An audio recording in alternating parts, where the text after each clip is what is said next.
Hello guys, welcome to my channel.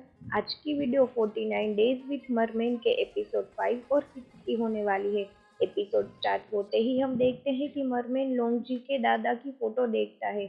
वो दादा को जानता था। फिर स्टोरी फ्लैशबैक में जाती है। 10 साल पहले की बात है। हम देखते हैं कि कुछ लोग मरमेन के पीछे पड़े थे उसको पकड़ने के लिए। मरमेन बेहोश था। लोंगजी के दादा ने उन लोगों से मरमेन को छुपाया और उसे होश में लाकर वापस दरिया में उसे अपने घर भेज दिया। मतलब मरमेन को लोंगजी ने नहीं पर उसके दादा ने बचाया था। इस वजह से उसे पानी में लोंगजी का चेहरा दिखाई दिया था।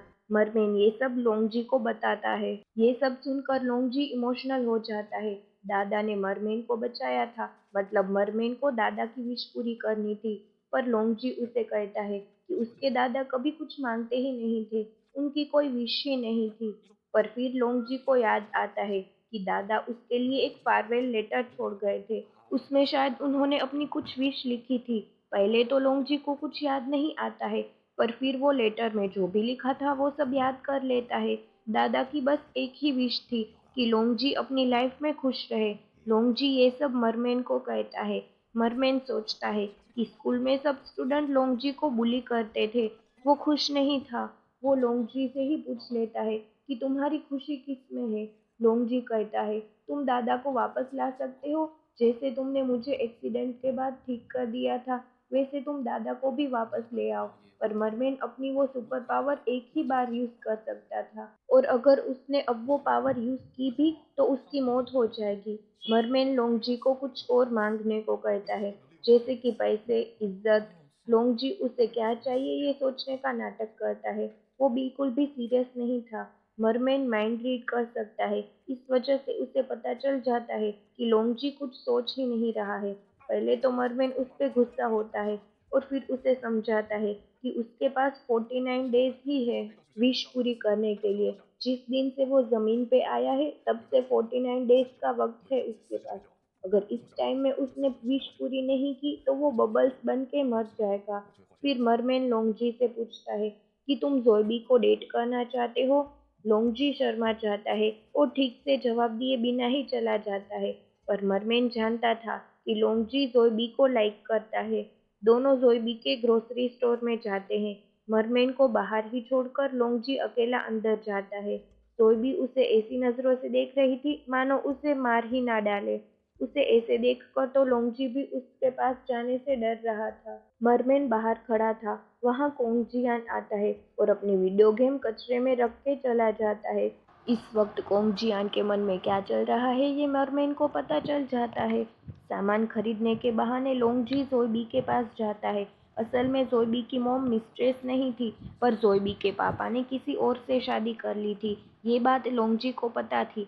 जोइबी को लगता था कि लोंगजी ने ये सब उसके कजिन को बताया है, इसलिए वो उससे नाराज थी। लोंगजी उसे कहता है कि उसने किसी को कुछ नहीं बताया, पर जोइबी उसकी बात सुने बिना ही वहां से चली जाती है। लेकिन थोड़ी ही देर में वो लोंगजी के लिए फ्रूट्स लेके आती है। वो उससे ज्यादा देर नाराज नहीं रह सकती थी, क्योंकि वो लोंगजी को जानती थी कि वो एक अच्छा लड़का है। उसे लोंगजी पे ट्रस्ट था। फिर हम कोंगजियान को देखते हैं।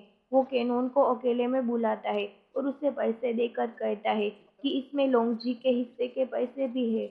वो केनोन से लोंगजी को तंग ना करने को कहता है। मरमेन लोंगजी से पूछता है कि तुम्हारे और कोंगजियान के साथ क्या हुआ था। लोंगजी उसे सब कहता है। असल में पहले कोंगजियान और लोंगजी अच्छे दोस्त थे। दोनों अक्सर साथ में वीडियो गेम्स खेला करते थे। एक दिन लोंगजी कोंगजियान के घर था, तभी उसे दादा का कॉल आता है। वो उसे घर आने को बोल रहे थे, पर कोंगजियान उसे रोक लेता है।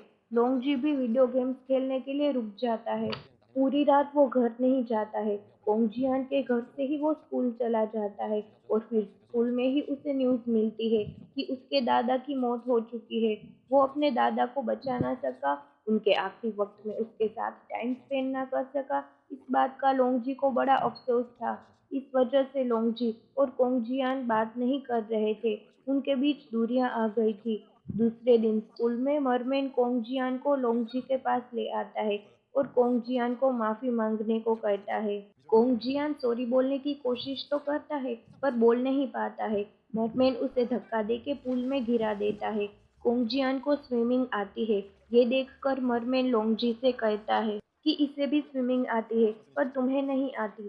पहले तो मैंने तुम्हें बचाया था, पर अब कौन बचाएगा?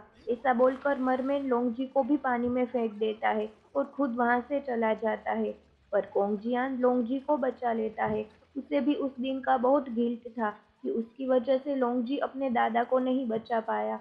वो लोंगजी को उसे किक मार के पानी में फेंकने को कहता है।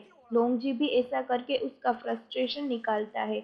2-3 बार ऐसा करने के बाद दोनों गले मिलते हैं। कोंगजियान भी माफी मांग लेता है और लोंगजी उसे माफ कर देता है। दोनों फिर से अच्छे फ्रेंड्स बन जाते हैं। मरमेन ये सब देख रहा था। असल में उसने लोंगजी के दादा की एक विश पूरी की थी कि दूसरों को माफ करो और अपने आप को भी। मरमेन की वजह से आज लोंगजी ने भी ठीक यही किया था। इस तरह दादा की एक विश पूरी हो गई थी। फिर हम कैनून को देखते हैं। स्कूल से छूटने के बाद वो अपनी साइकिल से घर जा रहा था, पर उसकी साइकिल का ब्रेक फेल था। इस वजह से उसका एक्सीडेंट हो जाता है। असल में कोंगजियान ने ही कैनून की साइकिल का ब्रेक फेल किया था और ऐसा करते उसे मरमेन ने देख लिया था। इस तरह ये एपिसोड पूरा होता है।